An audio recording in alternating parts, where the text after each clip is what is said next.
ensure that the morning show became what it is and has gotten to the point where people have found solace in watching it.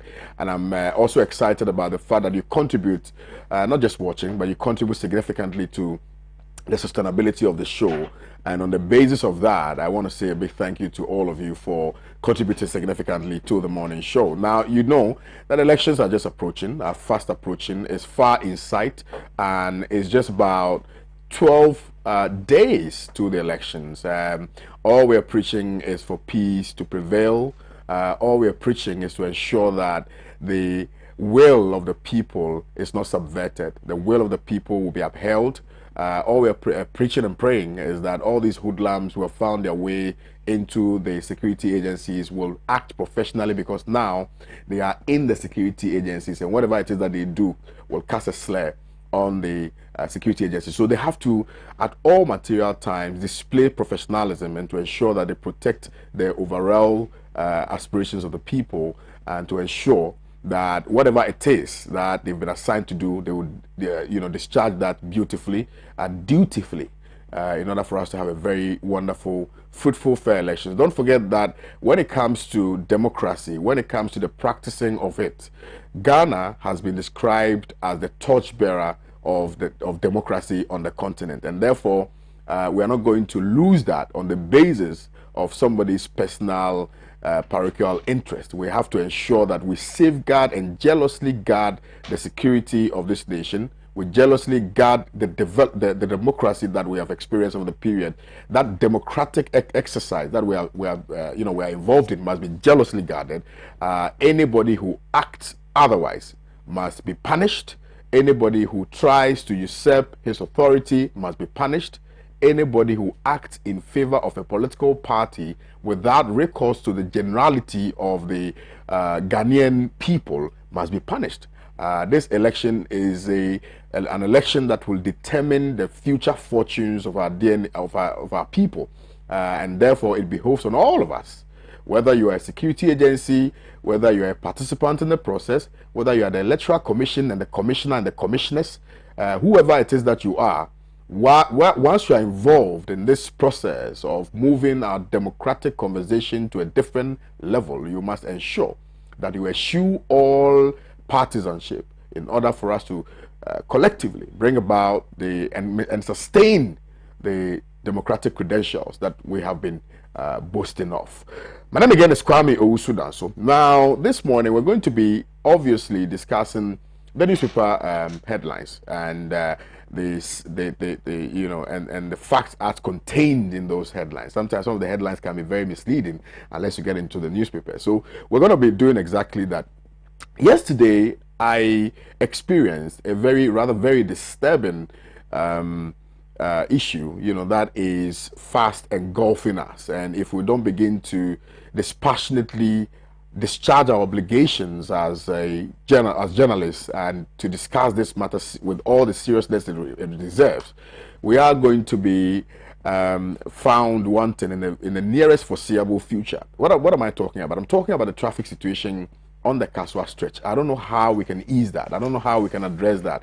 But yesterday, on my way back from Elmina, I like to travel in the evening because there's no much of a traffic, and you can see the oncoming cars and things like that, or the incoming cars and things like that. But when I got to the Kaswa toll booth, for those of us who were coming from Cape Coast, it was a little relaxed.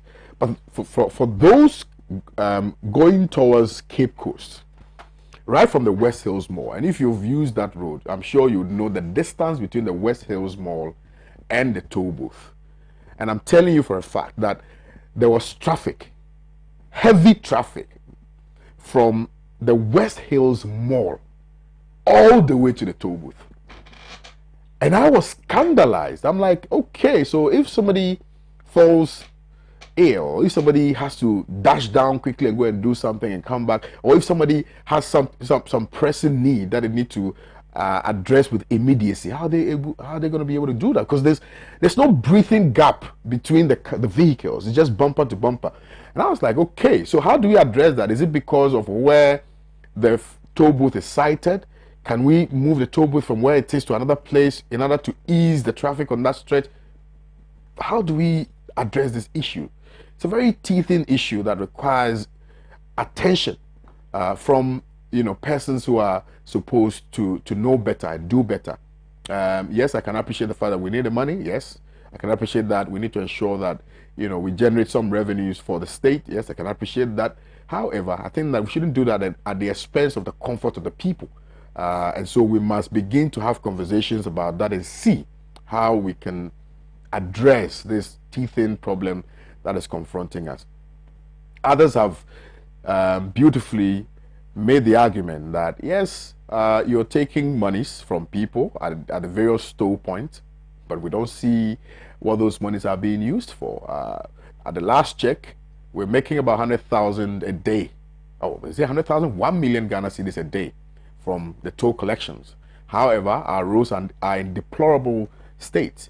If we have to construct a road, we need to borrow or use, use cocoa board to go for loans and whatnot. So the cocoa roads monies are diverted to fix the roads in the inner cities of the various regions that we have in this country. Why can't we use the tolls that we collect to fix the roads? Because if you are making 1 million Ghana cedis in a day, 4 years, how much is that?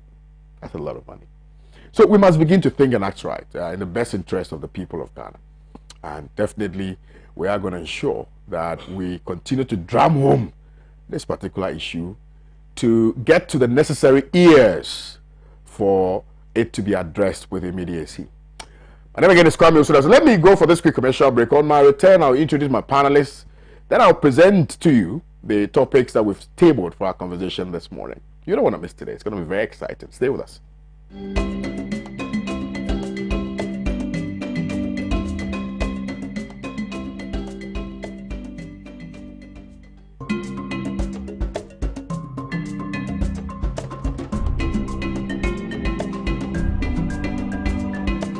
Bro, sa double track system with the brain one. Did I cry to be? Sir John Mama ni NDC. Edin kunim December 7th elections here. Eto beta. Na me titin sembi oriem say Yura Mahama Samba. Eye free SHS no betwem. Enya no krebra. John Mama ni NDC. E na besisi community day senior high schools. E de share sa free SHS yase. Na fa e den na de ono ade aba no. Wo besan betwem. The person why ya say oba be yi sa double track system yi every ho wo hye nkwala na de suemu kena e ma ne tumpon me de me de kura ne say sa tibet no technical and vocational education training no eno so be ye free send the asem de teacher Emilia to wa rehim say you Mama Samba double track system yi obetumi to ase kokokura ma no John Mama any NDC and ba be yi anopa ne area school no every primary any JHS. Now when want to mean ye teacher Suleiman menka bibi nchiro 430 private senior high schools e wo Ghana etumi fa esukuu for nkwala 200,000 na John Mahama nso ba e no obesi community day senior high schools mako 46 esan she 50 ase e no no wani no kona na ekufu Dubai watwi na ni ya wampa nto aso ye kani nyina abomu a etumi yi sa double track system no every one teacher Emilia me dem ntumi ntwan 7 December beba na mato ma John Mahama NDC wo mo no number 2 na sa traffic light double track system ni die I was said to chat Tuma John Mahama ni NDC ama ejuma ni nkoso aba ama ye nyina.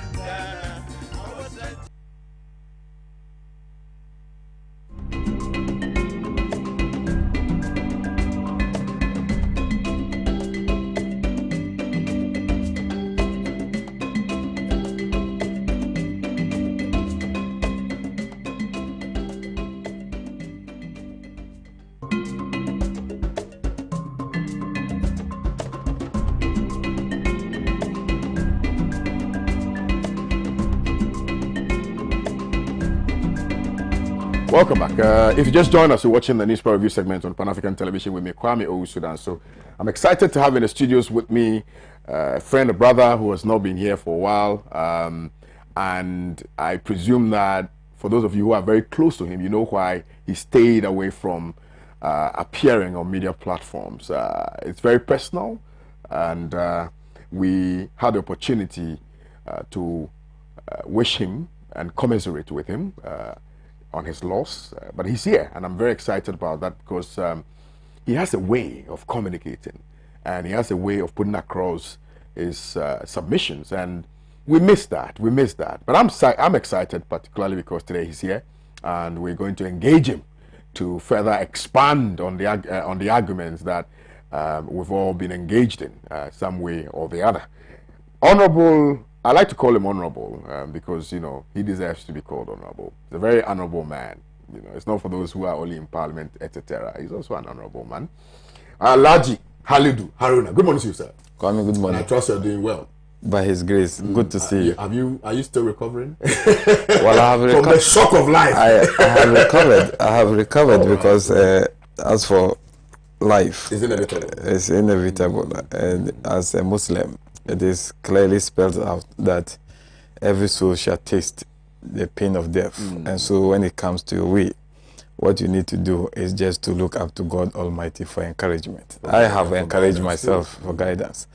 And I think that the prayer, what my wife needs now is prayer from me and the children. I want to give you an opportunity to extend a voice of gratitude to the people, because you've not had the opportunity ever since to come on the show to do that. You are right. And yes, you may have appeared on other platforms, but Pan-African television has the biggest audience. It's true. And so I think this is the right time for you to do that. I think that, Kwame, you are right, and I'm most grateful and giving me such an opportunity. Absolutely. After the demise of my wife, I think that a lot of Ghanaians have sympathized with me.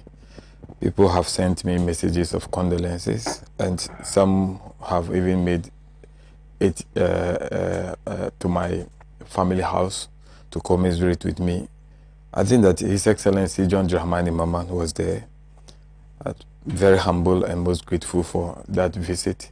What it simply means is that we are talking about a leader who cares about his support base, those who are always up and doing, looking up to the processes that has to go through to ensure that we get him back. In my humble opinion, I think that he's just a victim of circumstances. Yeah. People just peddle falsehood against him. At the end of the day, 4 years down the lane, we are a witness of the untruth peddled against him.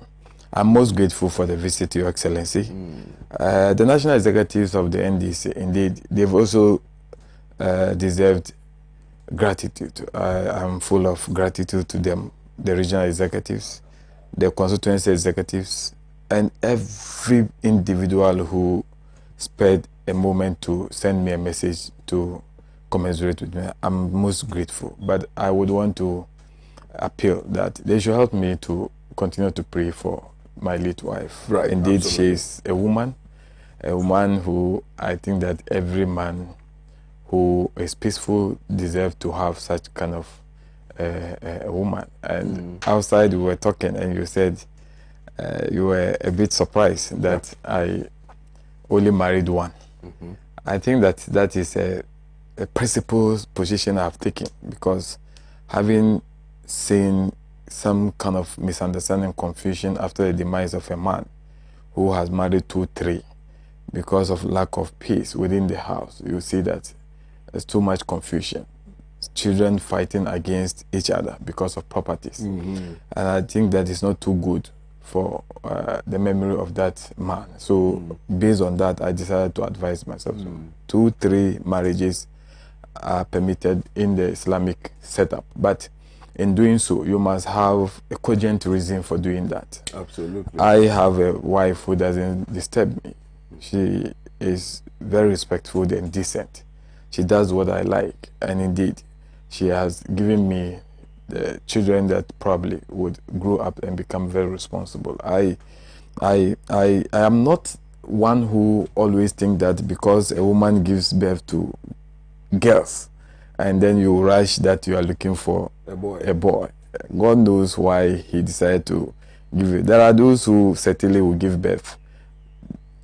They will be giving birth to only women. My grandfather, who gave birth to my mother, had 11 children. 10 Women. Women. Interesting. The last one happened to be a boy. So if that is the direction, and I'm following, so be it. But once she's no more, I am young. I am not an old man. So certainly I have to look elsewhere. Look around. Look around. See. Scouts. For a replacement. So there's a job vacancy. Applications are in order. Now I've also been joined in the studios by one young man I'm just meeting for the first time, Safu Eduhamend, who is a member of the CPP's communications team. Interestingly, CPP is gradually gaining prominence on Pan-African television. But my colleagues in the MPP, they have also actually participated and contributed, particularly the Member of Parliament for Ablekuma Central. He has also done so well in helping. So I think that he deserves commendation. And then the New Patriot Party fraternity, they have, most of them have called. And then they commiserated with it. So I'm most grateful to them. Yes. And then the CPP chair, the former chair, Ajam too, has been a sister. Yes. She was a mother. She had the Aduadi. She was there. Aja, like I said, you don't need to believe this. Aja is a mother. I mean, Aja knows how to bring people together and all of that. It's unfortunate she lost the seat. But who knows? Maybe something bigger is in store for her. Exactly. The next flag bearer may be her. You never know. We pray so. You never know. So, like I said, CPP is gradually gaining prominence on my station, and I'm happy about it. Now they are finding their voices. They were in a long stupor.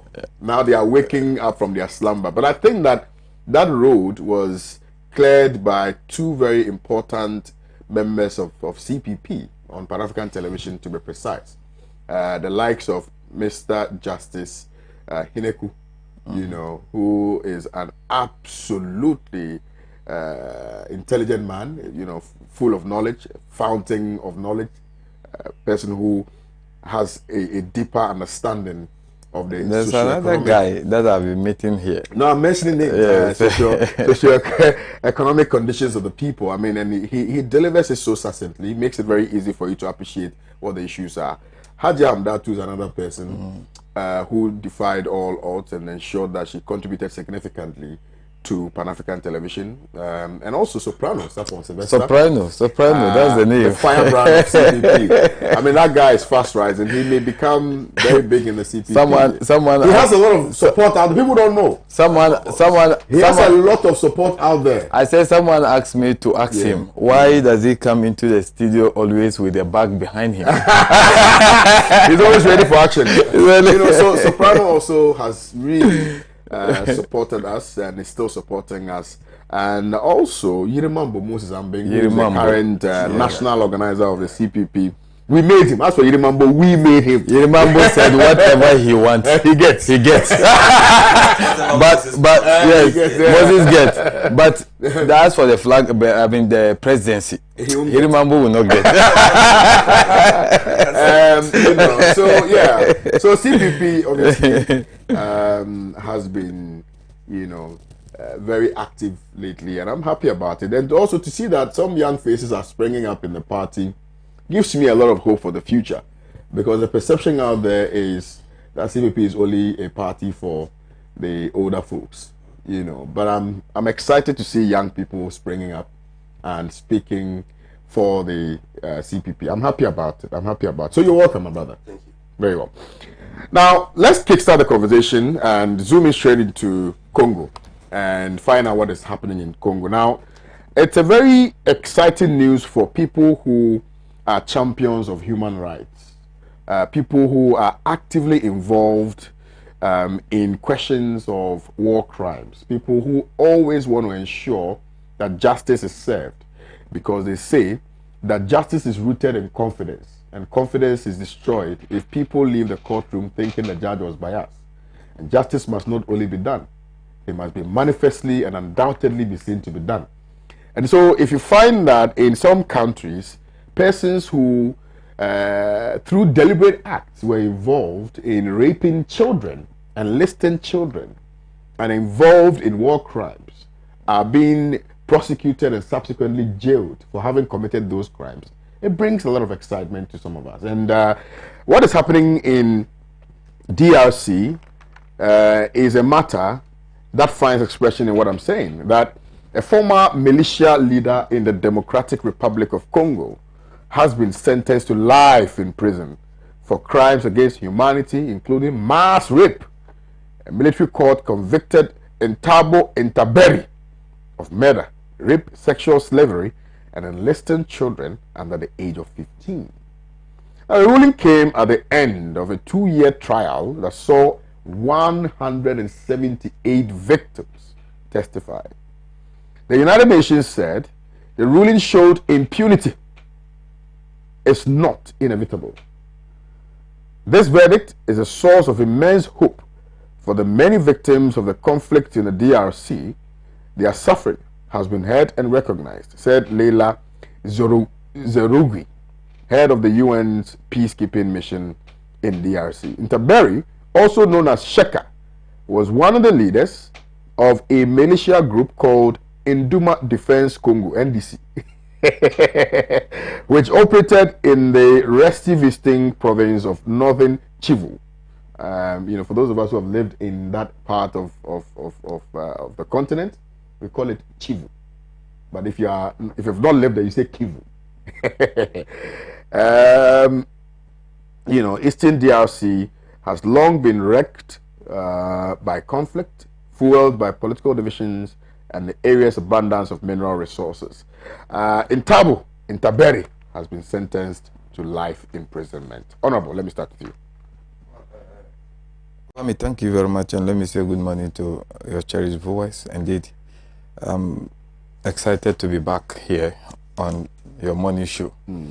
I think that this is commendable and encouraging. Indeed, when people commit crime, the only way to remedy that is to ensure that victims who have gone through such kind of experience get a certain relief. And the relief comes as a result of probably ensuring that the person is punished. Once the court in Dr. Congo have convicted this, I think that he's a very heartless man, because to lead a militia group to engage in this kind of dehumanizing situations against your own citizens, what will you profit out of it just because you are seeking for power? You are seeking for power to do what? To serve the interests of the people. If indeed genuinely you want to serve the interests of your citizens, I do not think that you must engage in any act that is dehumanizing. Raping children as young as 15 is the worst that anybody can think of. And to also kill innocent people certainly is a bit worrying. And I would want to commend the court in Dr. Congo for convicting him for life. The next time, if there is anything we call incarnation,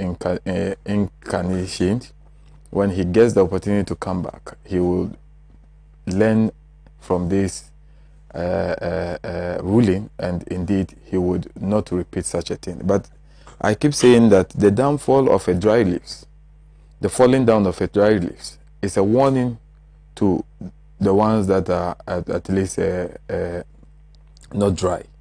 And so there are certain rulings, you look at it and just pose it with other areas. We are just about going into an election.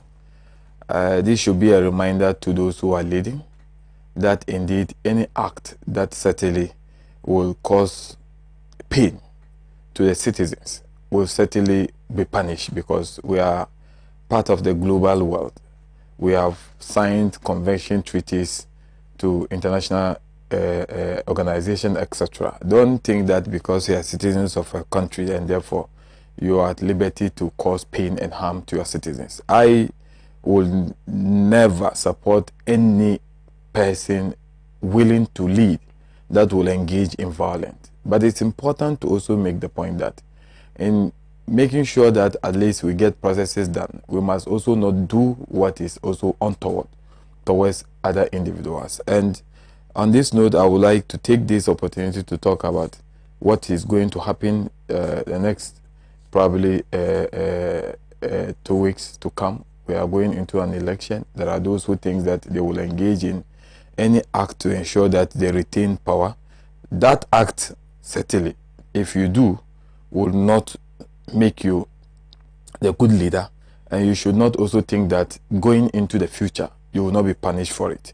Let those who are going to be used to engage in that act be reminded that this is somebody who thinks that he's so powerful and he can do whatever he likes. Today, he's going into the jail for life. And so it should be a warning to us. We should go into this election peacefully. Let us go and exercise our franchise without any confusion or misunderstanding. Let the Electoral Commission be fair in running its own duty and responsibility without fear or favor. Don't do anything that will certainly create confusion. And I do believe that if the processes should be transparent, I have no doubt Ghana would once again go down in history as a beacon of democratic process. And that is the pride of our country, and we must make this country proud. And I want to tell His Excellency the President, he owes us a duty of care to ensure that whoever within the security services going to be deployed will respect the citizens, the right of the citizens, will do what is right. Else, we will compile all the dehumanizing treatment against the citizens of this country. And going into the future, he may not stay in power forever. He will certainly one day step aside, and those things will be visited back onto him, and he may be responding to those questions going into the future. Thank you very much. Let me now bring into the conversation Safo Edohamon, please. Yes, thank my you boss. very much. Right. Welcome. I must say we are grateful to Pan-African TV for giving the CPP constant opportunity to also air our views and opinions on the national discourse. I would like to take off from where my senior colleague dropped. I think that posterity is the judge of all men. And whatever you do as a person, you must know that there will come a time that whether you are there or you are not there, your history will be judged. And whatever you do, you will be judged according to your acts. Absolutely. Now, this is a warlord. This is a person who is trying to take charge of minerals. When you read the story, it's talking about the place, he said Kivu, right? Yeah. Kivu. There's a lot of minerals over there. In fact, Congo is one of the richest piece of land in the world. And as a Pan-African party, the CPP, we are vested in Pan-Africanism. So we are not just about Ghana politics, but we are about whatever is happening in the whole of Africa. Because we believe that Africa must unite in order to achieve whatever we can achieve as a people. So, being a warlord, I'm sure that this man got support from the West. Now, where is the West when he's being jailed for life? Absolutely. Where are those people who give you the arms to feel like you are untouchable? Now, where are they? This is a warning to all African leaders that when they are playing ball with the West, they must remember that they will leave you hanging when the time comes. And posterity has shown us that these are the characteristics of the West. They always leave the people hanging whenever they get what they need. I'm sure the diamonds or minerals that this man got, he took it to his partners in the West. He will sell it to them. Now, where are they? Rape, mass killing is frowned upon wherever in the world. So because you have a partner who can give you AK-47, who can give you big ammunitions, so you think that you're untouchable. Now today, you are being held accountable and you are being jailed for life. I think that is in the right direction. It's a good call, and it serves as a reminder and a warning to everybody who is feeling untouchable because that person feels like he has support from the West. You can't trust them, because at the end of the day, when the matter comes, you'll be left hanging. This case was tried for 2 years, right? And he's still being jailed for life. So you cannot dodge. Whatever you do, you'll be held accountable for it. So this is a warning to other African leaders that they must think about their people. They must think about posterity, that today you are here, tomorrow you'll be gone. And your history, whatever you did, will be judged. So they should do the right thing and avoid trying to gratify their partners and behave inhumane. What do you get in raping in raping little children. What do you get from that? And it's not like one or two. This is mass rape, so it has become your second nature. Absolutely. Whenever you arouse as a man, you just grab somebody. No, you don't do that. You don't do that. And now you are old, that you should have peace and go to your grave in peace. You are being sent to jail. This is not the best life for any human being. And again, the people who supported you to do this, they are not in jail with you. Probably they are enjoying in their luxurious houses wherever they are, recruiting young people to form militia against your own country. In fact, Congo has been affected with wars from time immemorial, right from the inhumane killing of Patrice Lumumba. They have been facing wars and wars and wars, and even now, Congo is not peaceful. Why do we have one of the best military people in Ghana going to peacekeeping in other countries, and we cannot face our own wars? When the problem escalates to that proportion, it will trickle down to us. We are not living in an island. We cannot isolate ourselves from the challenges and the problems that other African countries are facing. We are all interrelated through business, through our tradition. We are interrelated. So for me, I think that the AU should up their game. Things should not happen. The killings should not be done before years later we try to bring these people to justice. The AU should up their game. They should make sure that things like this, they don't even let it escalate. And just like my senior brother is saying, we are going into an election. There are people who think that come what may, they must grab power. But the power resides with the people. The power is with the people. But these people, through Machiavellian, through hooliganism, they will try to disrupt the election process. Pleading to the security service to also up their game and should discharge their profession without fear and favor to anybody, because you see, the fact of the matter is that government will change. And if you're a security person and you sell your conscience to the government and do something untoward, government will change and you face the music, just like this man is going to jail for life. So for me, I'm happy that justice has taken its course. These things should be encouraged, and it should serve as a warning that you cannot have your way throughout. You have power today, tomorrow you might not have that power, and you face that music. Your worst days will come to you. So it should serve as a warning to all of us. Right. Thank you very much, Safu for this submission on the subject matter of Congo. Thank you very much. Succinctly delivered. Let's come back to our own country. But before then, let me remind the viewers, if you just join us, you're watching the newspaper review segment on Pan-African Television. I want to encourage all of you to share with us what your thoughts are. I'll be more than willing to read them out to you and for the rest of the world to know what you're thinking this morning. Now, we're coming back home to discuss very important issues that relate to the bread and butter conversations that we've been having, issues that directly affect the outcomes of our elections, issues that will ensure the continuity and the sustainability of our democratic experiment. And so it's instructive that we dispassionately, not on partisan lines, address these teething problems that confront you and I. Now, we want to touch quickly on what has been happening relative to the atmosphere, the involvement of the Electoral Commission in the process, the involvement of the participants in the process. By the participants, I mean the electorate and the political parties, and the conduct of the Electoral Commission and the conduct of all the relevant players and actors in this electoral process. Are they conducting themselves in a manner that will bolster confidence, or they are conducting themselves in a manner that will, not make the public have a lot of confidence in the process? So we're going to be touching on the EC, the fact that the EC says it is mandated by law to put out the information of people who have registered to vote for this year's elections. Are they mandated by law? If they are mandated by law, what law mandates them to do that?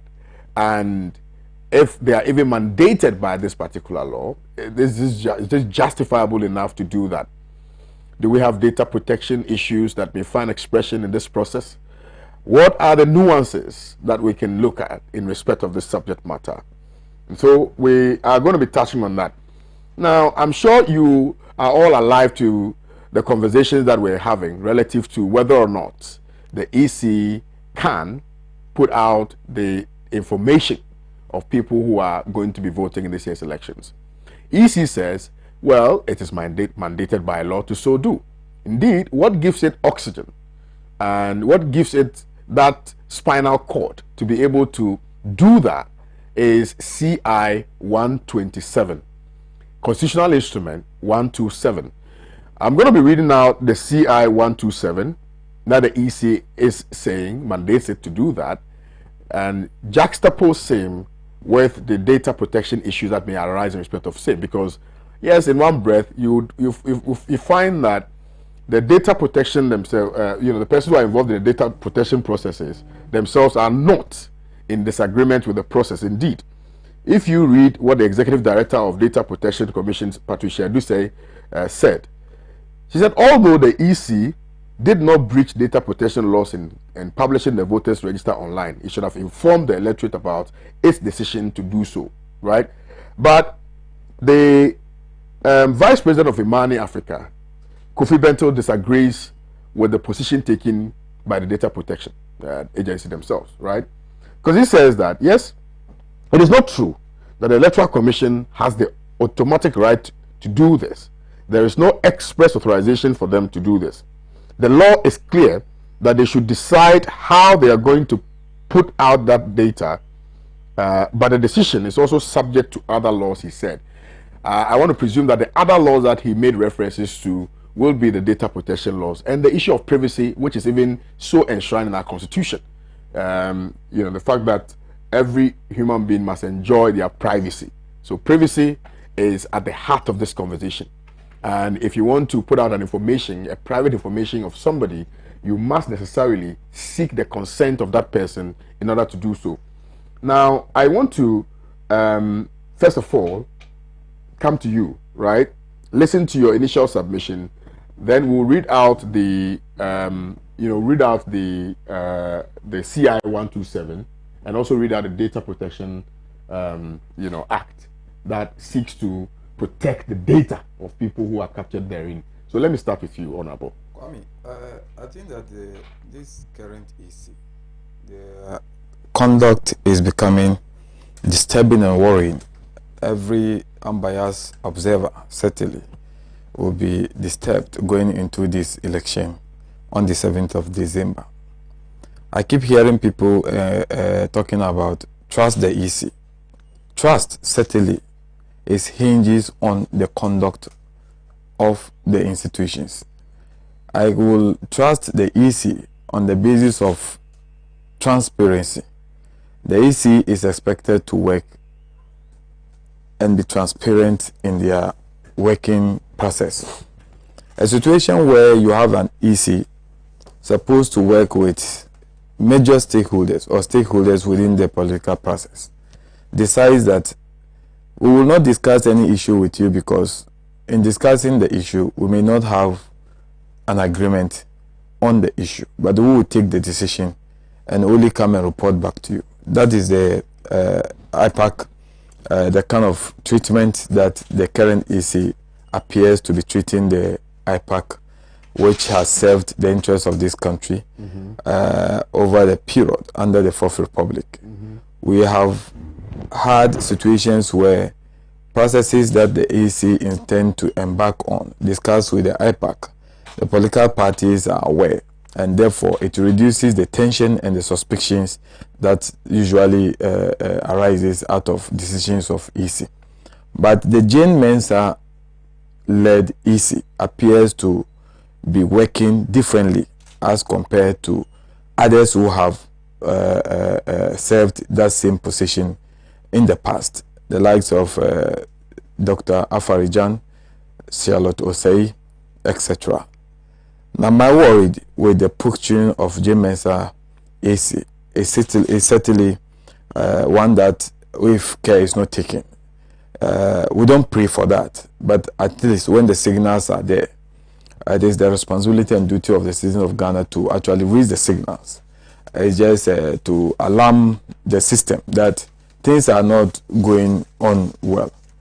Jane Mensah, as IEA boss, I recall, she presented a paper to the EC under Afarijan, advising the EC not to do a new register in an election year. And she actually provided reasons for that. Today, she is the EC and decided to do contrary to what she was advising the previous EC to do.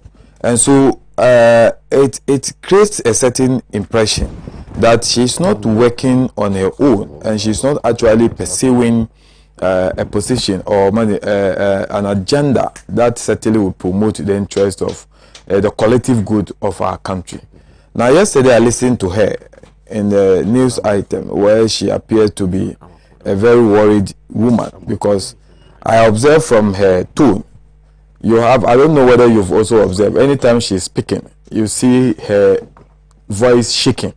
And when you have such kind of signals, it tells you that either the person is a liar, she has something that she is hiding, and there's an element of panic in her, and so you see the voice shaking. Yesterday when I listened to her, she said that she's not in bed with the presidency and that she only met the president twice. You see, Jane Mensah, you don't need to meet the president for you to be in the position to rig the election. An election is not an event, it's a process. So in going through the process, if you don't allow the major stakeholders to see the process being transparent, what you are doing is that you are creating opaque situations where suspicion, mistrust will arise. And that is exactly what the situation is as we speak now. Jane Mensah argues that it is under her mandate to publish the register. Nobody is contesting that. The fundamental challenge with what they have done is that they publish it in a manner that is not secured. That potentially somebody who is IT expert can manipulate the data. Based on trust, I decided to provide an information about me to you. As an institution of state that I trust, and I give out my details, you owe me a duty of care to protect that information I provided to you. If you are to publish it by law, you have to do it in a manner that you will not endanger me. You must do it in a manner that certainly will not expose me to any danger. But if indeed the law permit them to do that, which I agree, why did they pull down the register? She explained that they pulled it down not because of the outcry, the public outcry, but because they wanted to ensure that some functions are more advanced. She herself agreed. She herself agreed that they have actually published it without taking those security features into consideration. And so you then subject people's data into a situation where somebody can sit somewhere and manipulate it. Now, you see, Jane Mensah should be extremely careful not to plunge this country into a situation that we all don't want. We've just spoken about Dr. Congo, where an action of an individual resulted in him being punished for life.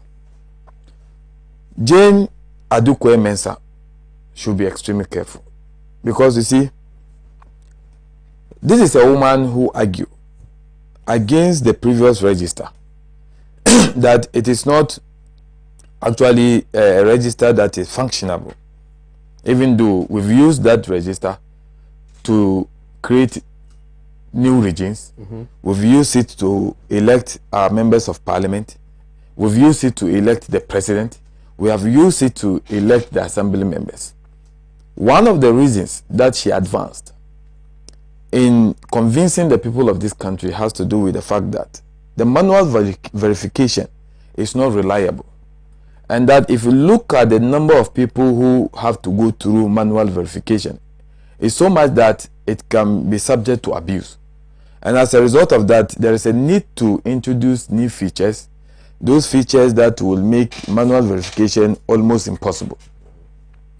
We agree. She decided that she's going to introduce what we call the facial expression, facial recognition, and then the thumb print, that is the thumb print as a way of verifying individuals. Only for us to be told, after she addressed members of parliament, that manual verification will be allowed on the day. Yesterday, there was an argument about 500 and something registered voters whose name have not been found on the main register, and according to her, she is going to use the Form A, send to the district offices, and then based on where they have registered, they will go there and then only be identified by the polling agent. When they agree, then they will be allowed to vote. Now you see, this is completely in sharp contrast with the reason she assigned for this new register. Is somebody causing a financial loss to this country? This is a question I think that she has to be asking herself, because basically, once you have convinced us with a certain reasons and justification, at the end of the day, you are not telling me that on the 7th, people are going to go through manual verification, regardless of you saying that that kind of system is subject to abuse.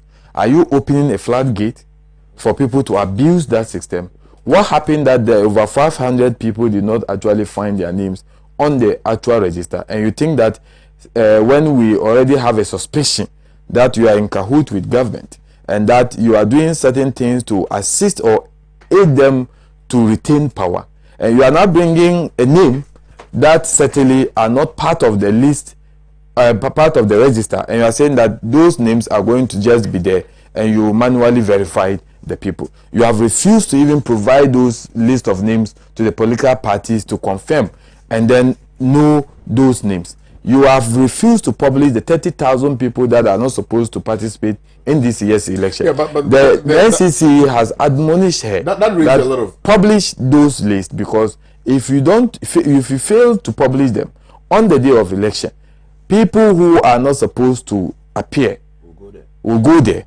And then, if they are not permitted to vote, what it simply means that they are going to create. Does it not address your concern? The fact that the EC is seeking to put out data of everybody who's registered. That is why I'm saying that in doing so, you don't also violate the laws of our country. You see, they have a fundamental challenge in our country. We have a situation where we keep enacting laws, but we do not refer back to existing laws, so that those laws that we are going to enact is not in conflict with the other laws.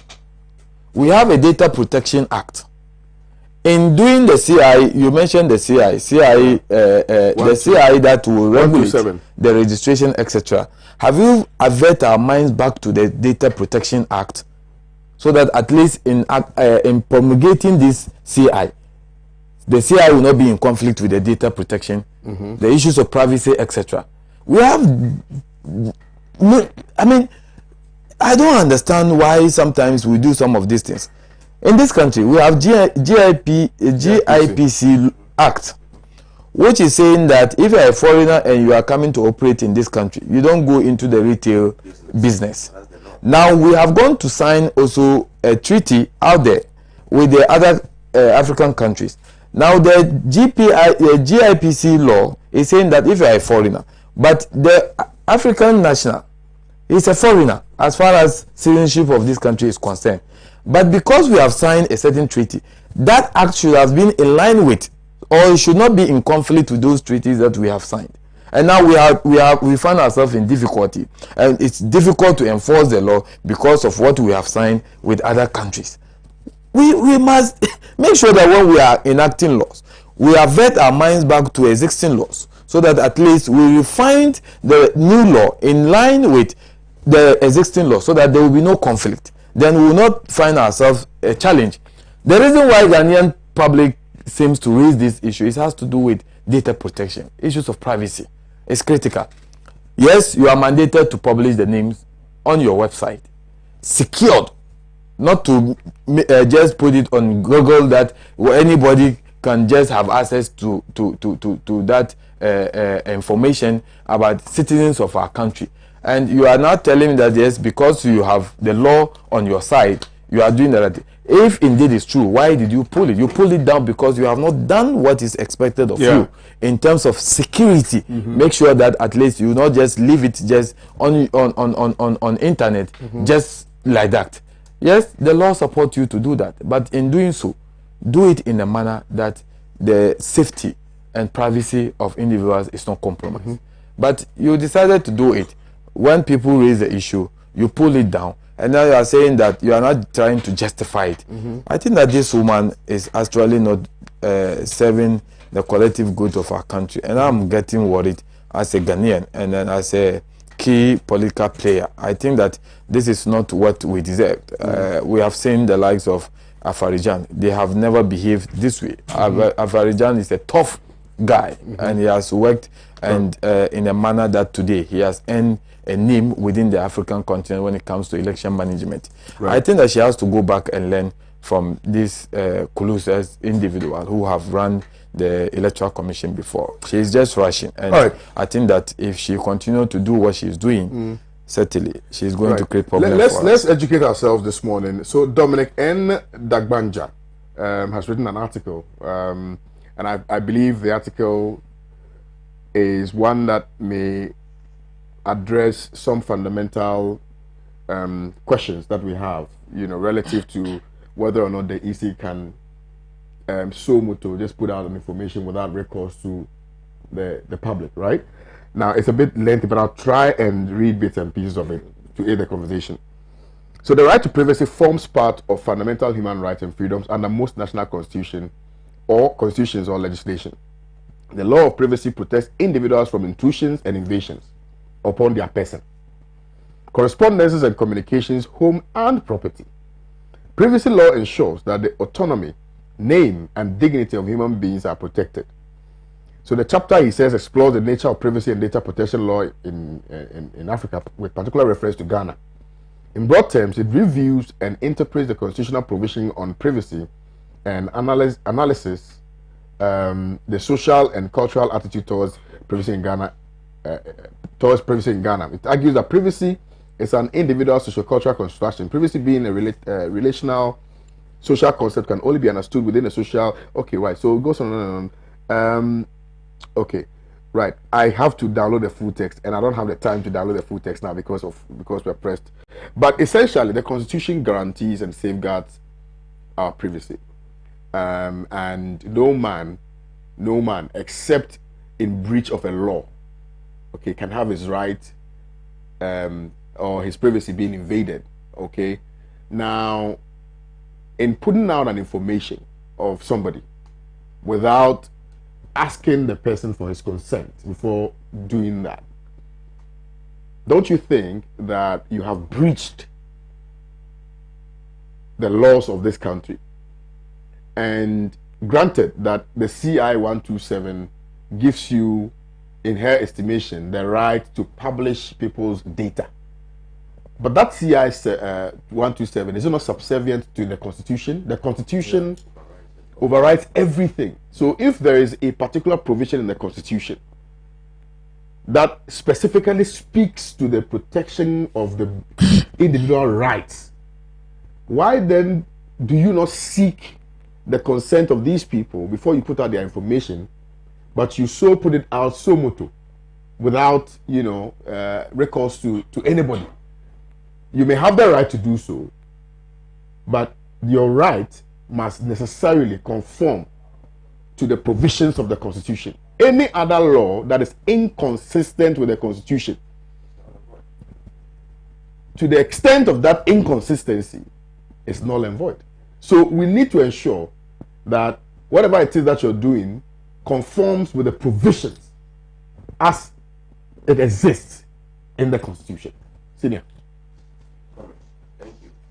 See, Mensa, right from the stats, right from she being appointed as the EC chair, took a posture of the all-knowing person.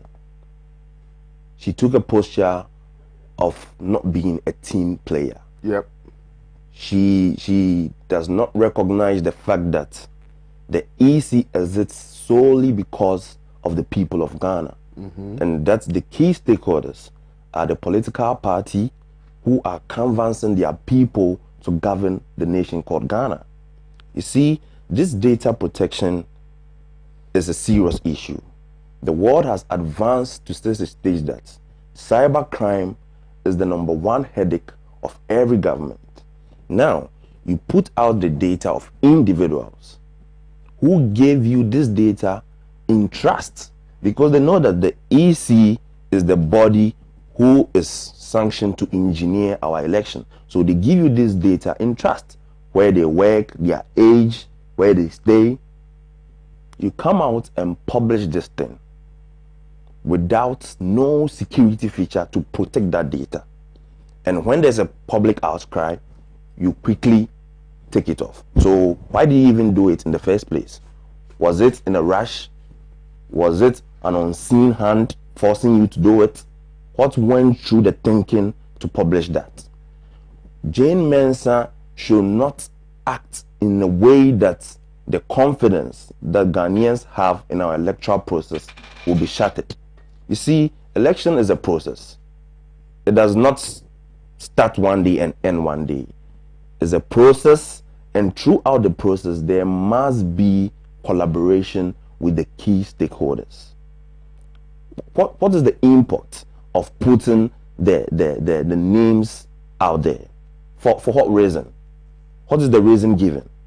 You take out 30,000 registered people for doing double registration. There was a public concern that, James, look, these people have committed a crime. It's either you are looking for them to prosecute them, or you publish the names so that these people do not turn out to cause confusion and chaos on the election day, because it's a recipe for chaos. When the person goes there, the polling agent, they don't have any data to say that Mr. Kwame has done double registration, and for that matter, his name has been taken out. He just goes there and finds out that his name is not in the voters register, whilst he has his voters ID card. What do you think will happen?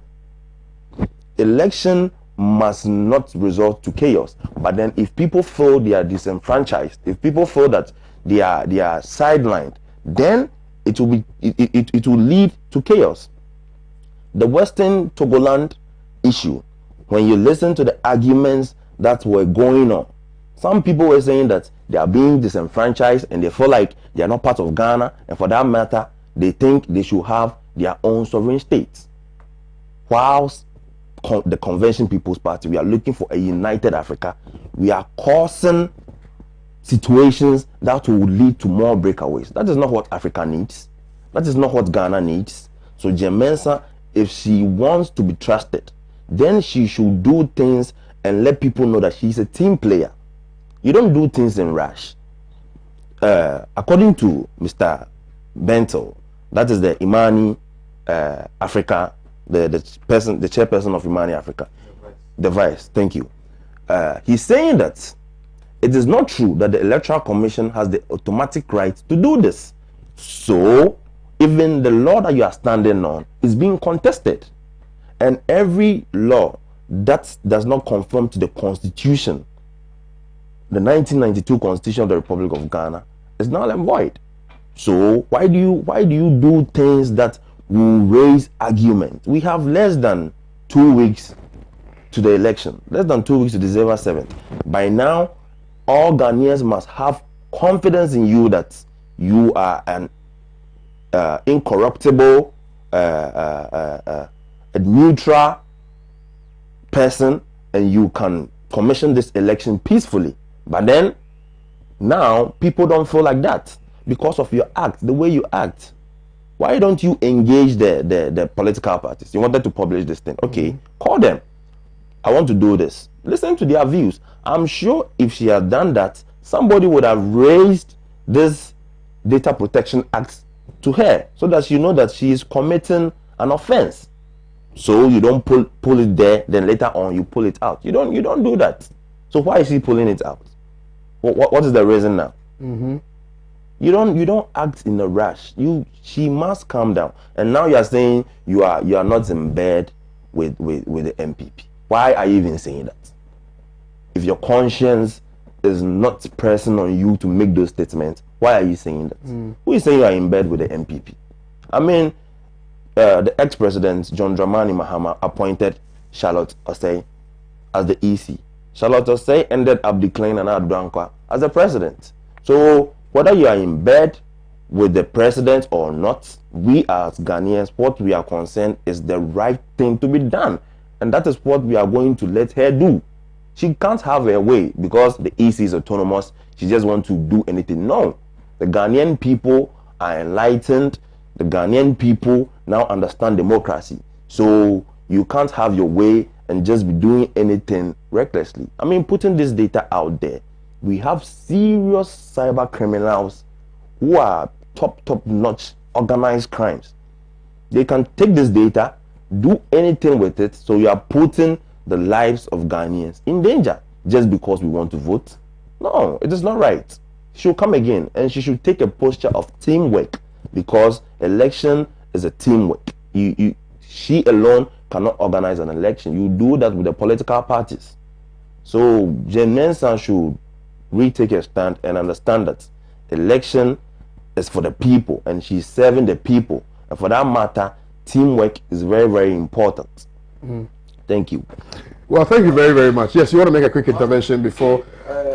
Excuse of not trying to refute the allegation of her being in bed with the president and arguing that she only met the president twice. You have a situation where you are leading a supposed neutral institutions that has to be a referee between political parties that are contesting an election. The appointing authority organized a party for female appointees. And Jane Mensah decided to go to that party. You want to convince me to believe that you don't have anything to do with them, and you consider yourself as a part of the female appointees of Nana Addo Dankwa Akufo-Addo. There is no way I would be convinced that you are not in bed with them. Once you have participated in that party organized by the chief of staff, Frema, you cannot convince me that you are not in bed with them. And you don't need to meet the president so many times to suggest to me that you are in bed with the presidency. How come? You recall that the same Jane Mensah led EC, when we were talking about release of register to various political parties, she claimed that they have not released before they even came out. John Bredu actually openly said that they have received the register from the EC. But other political parties did not actually get that register. And so they came out and trying to cover up that kind of incident. How come that John Bredu was able to get the EC, the register, before the other political parties? And you want us, with all these things, to trust you? That's why when the Christian Council, the Bishop Council conference issues a statement saying that trust the EC. Trust is reciprocal. Your conduct will make people to trust you. In fact, your actions will actually tell whether you should be trusted or not to be trusted. Your pronouncement would actually let people trust you or not to trust you. And I'm saying that the EC have not given us any reasons to trust them. All their actions is tilted towards doing things that will disadvantage others. Yeah, but and the EC makes the cogent argument that yes, I mean, they've listened to a plethora of arguments being made by some political parties that the EC wants to rig the elections, and that, you know, sometimes because of the proliferation of the media, they are even the last resort to make those you know, those proclamations. Indeed, they said that some media houses are even able to project who the winner is even before. So at what material point will we say that the EC is going to rig the elections on behalf of one political party as opposed to the other? So that assertion is unjustifiable. So don't you find some comfort in that? I completely disagree with her. That's why I indicated earlier on that election is an event. It's not actually an election is a process. It's not an event. Now, it is not just on the 7th of December that going to make a decision. No, but it starts from somewhere. If you skew the process in a manner that advantage someone who is actually an appointing authority to you, and certainly you expect those who are down there to raise the concerns, and the concerns will be raised. In opposition, when the MPP was there, they did seem to Madam Charlotte Osei because of that suspicions. Even when Charlotte Osei have engaged the major stakeholder, IPAC, etc. And also I'm saying that the position of Jim Mensah as a executive secretary to IEA at that time, and her position when it comes to the collaboration between the Electoral Commission and the IPAC was that the EC should try to even make IPAC part and parcel of whatever they do, and try to even make it legal. They always argue that IPAC is not a legal institution, but you see, it is not everything legal that brings about peace. Sometimes transparency, engaging them to know what you are about, will make them to go and diffuse whatever impression negative that they have about you. But to the extent that you try to hide, you only come, you call them when they come, then you come and announce to them, we are doing this. All right. And they don't take part, and they have no right to question. It's not the best. Thank you. Well, I think that this is a conversation that can be had in all homes, because we need to know whether or not the law on privacy, I think that's Article 18 of the Constitution, cannot be properly enforced in respect of matters such as these. Because if you read the Constitution, it's quite clear. But of course, the Constitution also enjoins the individuals to do certain things for the privacy to be upheld. And also the Constitution makes the point that yes, you may have the right to privacy, but there are some limitations and some restrictions. But if you read the Constitution clearly, it says that the 1992 Constitution guarantees the right to privacy in Ghana and subjects that right to the need to protect the rights of others in society and to other larger societal interests, including the need for a free media for effective dissemination of information and in a free and democratic society. This may broadly be seen as defining the contours of the right to privacy in Ghana. Thus, as far as the scope of the right to privacy in Ghana is concerned, the Constitution provides that no person shall be subjected to interference with the privacy of his home, property, correspondence, or communication, except in accordance with law, and as may be necessary in a free and democratic society for public safety or the economic well-being of the country, for the protection of health or morals, for the prevention of disorder or crime, or for the protection of the rights or freedoms of others, right? So if you do a proper diagnosis of this particular clause in the Constitution, yes, it talks about the protection of the privacy of people, but it also gives situations where that privacy can be taken away. Because then it says that when it is necessary, okay, for the purposes of when it's necessary in a free and democratic society for public safety or the economic well-being of the country, for the protection of health, morals, for the prevention of disorder or crime, or for the protection of the rights of others. So, and it's quite interesting because the Constitution says, except in accordance with law. Of course, they didn't state which law, but one can safely assume that the CI, which is a constitutional instrument, is a law. And so if the CI mandates the Electoral Commissioner to put out the data of voters, then it is in accordance with law. So one can also make the argument that the EC has breached no law, because that is a law in itself. And the Constitution is clear that except in accordance with law, and except in some other situations where it will make sense to not uphold the privacy of an individual.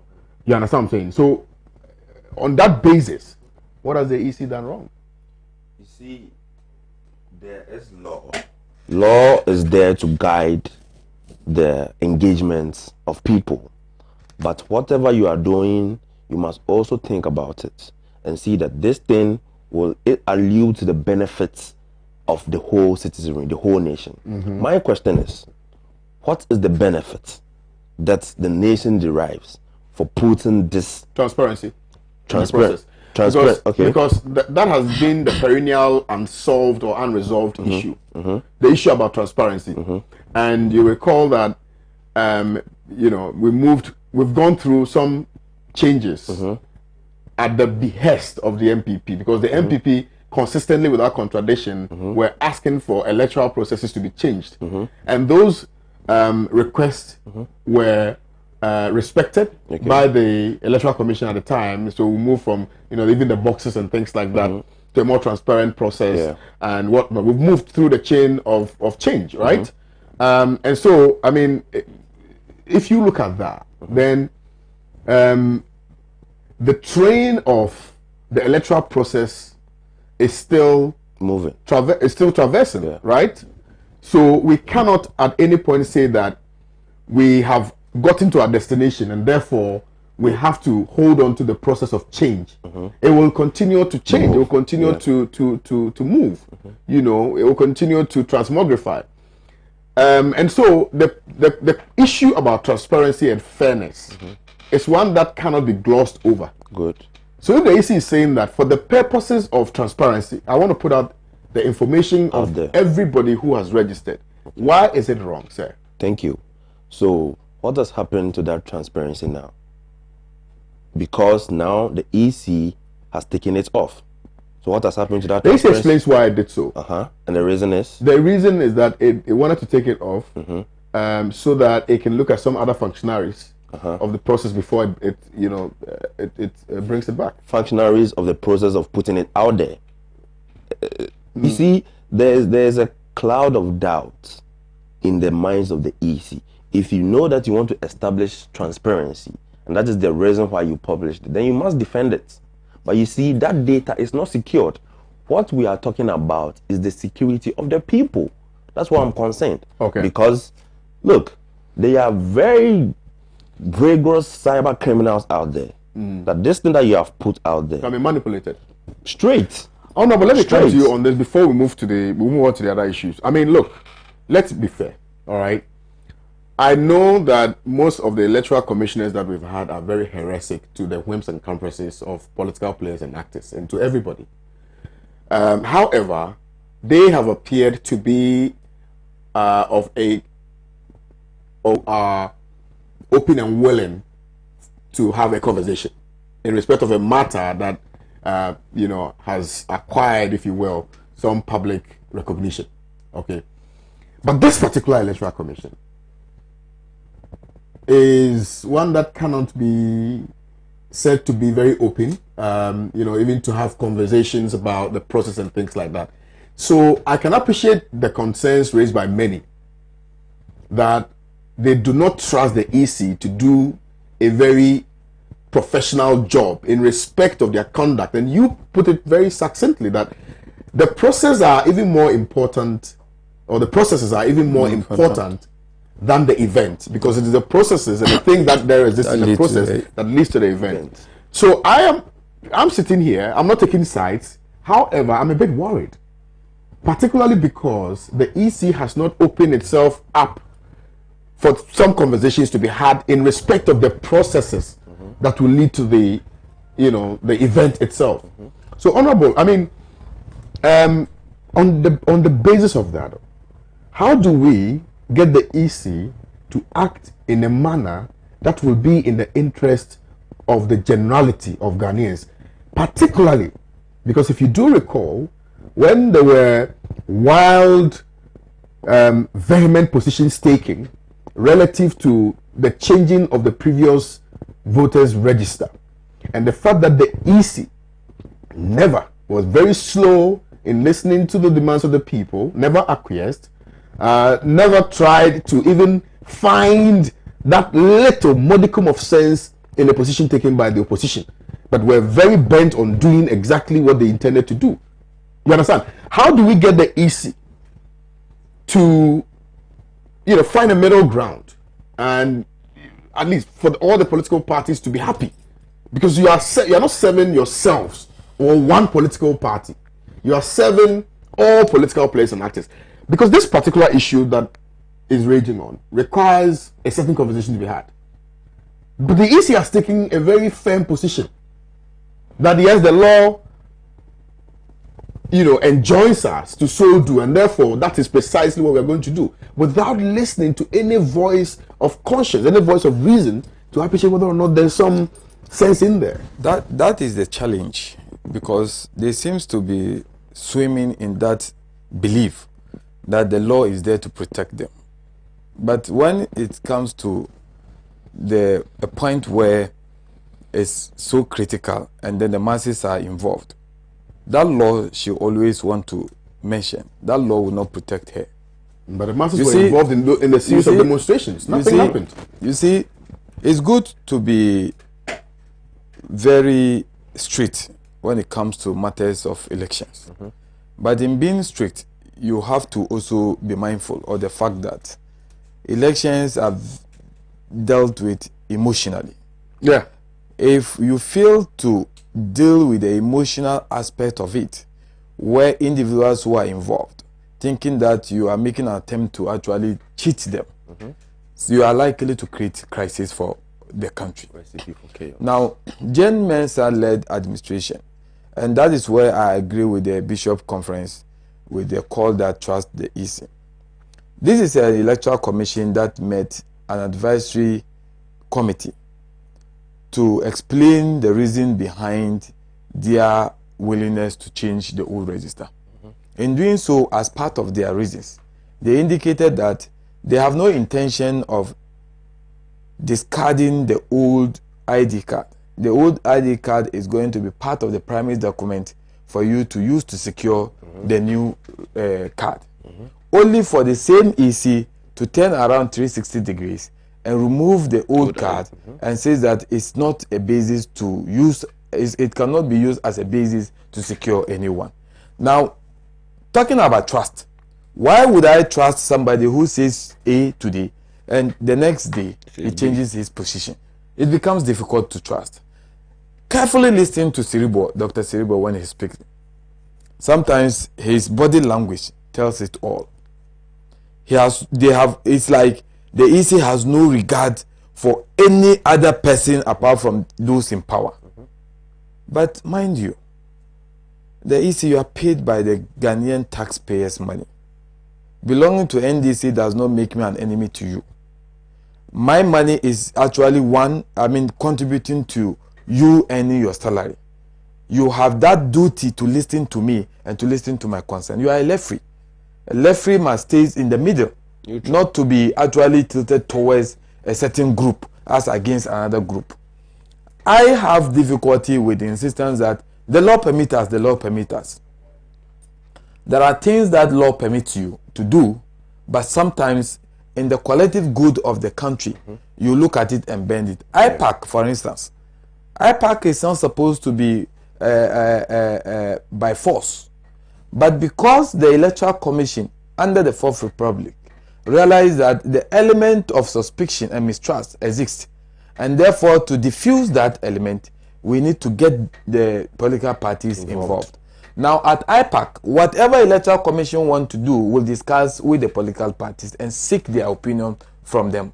You may not have collectively agreement on that particular topic, but at least you have given them the benefit of doubt for them to contribute whatever that you think. You see, when you allow people to speak, it gives you an idea as to what the person is thinking. And so as a result of that, it will put you in a position to do things that certainly you will not disadvantage him, but you will manage to do what you want to do without necessarily disadvantaging that person. But when you try to cajole the person to be quiet, you might not be able to read his mind. All right. It becomes extremely difficult. Okay. And that is what I think Jane Mensah is failing to do. Right. And you want to we make are likely to have point? I only pray that 7th December, on that day, people will comport themselves and go through the process without any hindrance. But if the process is going to be difficult for people, mind you, we are all not the same. There are those who will not accept it. there are those who will insist for their right. And insistence of their right on that day has the potential of creating chaos at the polling stations. And I have also observed that they have mentioned that they are dividing the polling stations that have over 700 people registered there. James Mensah, I contested an election in 2016. One of the things that affected me was this division of the polling stations. You have a situation where I do know that this is the station I'm going to vote. I get there, they've divided it. My name probably is found in the other side. I stayed in the queue, get to the table, and I'm told that my name is not there. I don't have the patience to go and join the other queue again. So in doing so, once you have divided it, at the various polling stations, make sure the code is published at the polling station at the top. That will allow political parties to be in a position to point out to voters that, let me look at your voter's ID card. So within this to this is where you have to stand, so that it will not create confusion on that day. Failure to do that, we are likely to have crisis in areas that probably the issues of education becomes less. Because when I mean in 2016, that's one of the things that affected me, particularly in the area where the NDC is dominant. But many people were in the queue. They got to the point, then they are told that the person becomes angry and said that, oh, I'm leaving. I'm even going to look for a job for somebody's father. Why would I have to waste my time? If your intention is not to disenfranchise people, please, at the various polling stations where that division has taken place, make sure the code is displayed boldly. Okay. You okay with that? You want to make a quick... All that I want to say is that election is a process, and we have not still ended that process. Even after 7 December, this process will still continue until we have declared a president. So James Mensah, these few days, she should try to take a posture of a neutral person, to listen to all concerns and make sure that she tailors her solutions to everybody and tailor a solution, though. Halidu Harina, for your delivery on this very important issue, because you know that elections are just 12 days away. And make sure that you get involved in the process in order that your constitutional right will not be taken away from you. Okay, it's very important that we all join in the process. All right, now let's discuss Ejapa, or rather Ejaboni, which is which. Ejapa, Mahama promises to crack whip on beneficiaries. That has been captured on the front page of the Insta. But let me remind you again that the WhatsApp number is active on our Facebook page, which is Pan African Television. So you can go there and share with us what your thoughts are. I'll read them out to you. Let me start with you, Edu, on the issue of Ejapa. Mahama promises to crack whip on beneficiaries of Ejapa or the other misapplied or misappropriated public funds. Yeah, so let's hear from you. You see, the issue of corruption and the issue of corruption transcends right from the top to the lowest point. You see, when the leaders, or let me say government, is found supporting corrupt acts, it sends a signal to everybody that this is the way to make money in the country. In fact, now a JSS student will not find anything wrong to engage in a corrupt act, because all that this person sees is the leaders engaged in corruption. When the ex-president John Dramani Mahama says that he is going to pursue the supposed corrupt act in this country, that their modus of getting their evidence is investigative journalist. He was shot in front of his own house. So when the president, John Dramani Mahama, says that when he's being elected, he wants to pursue corruption, it should not be a lip service. I cite the Abu Gapele issue to give him a cap that at least he took one of his appointee to court who has ended up in jail. You understand? So at least I can give him that props, that at least he made an effort. Then another Danso administration has not done anything like that, and they have shifted.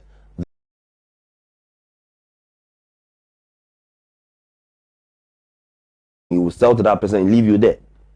So we must fight corruption. So if the president, the ex-president is saying that when he's voted for, he will fight corruption, it's in the right call. And I'm admonishing him that it should not be lip service, because corruption is breaking the back of this country. All right.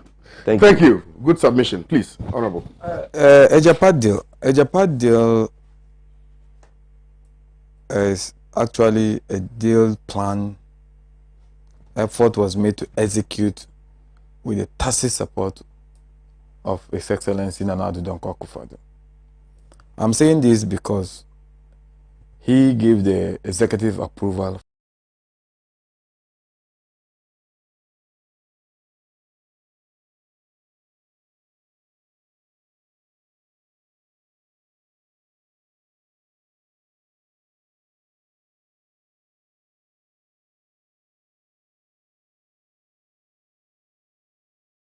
for this deal to be forwarded to Parliament for approval.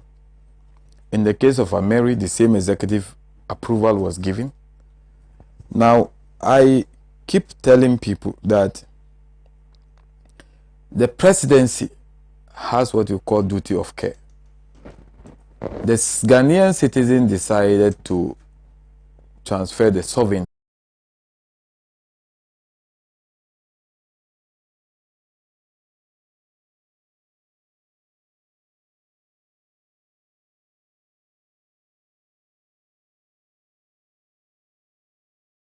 were used for, and therefore you are going for 500 million out there. The one that is going to loan you the 500 million, you are going to receive the 200 million every year for 15 years to that person. Does it make sense? You don't need a rocket science to tell you that this is something that has been packaged as a retirement ending for His Excellency Nana Addo Dankwa Akufo-Addo.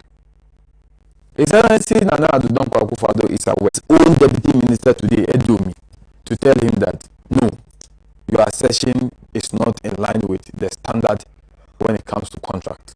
It's not true. We have examined it because he being an expert as an engineer, he has examined it and he said that at least a kilometer of road per the contract is actually acceptable. And so the point is that John Dramani Mahama was just a victim of vile propaganda. A propaganda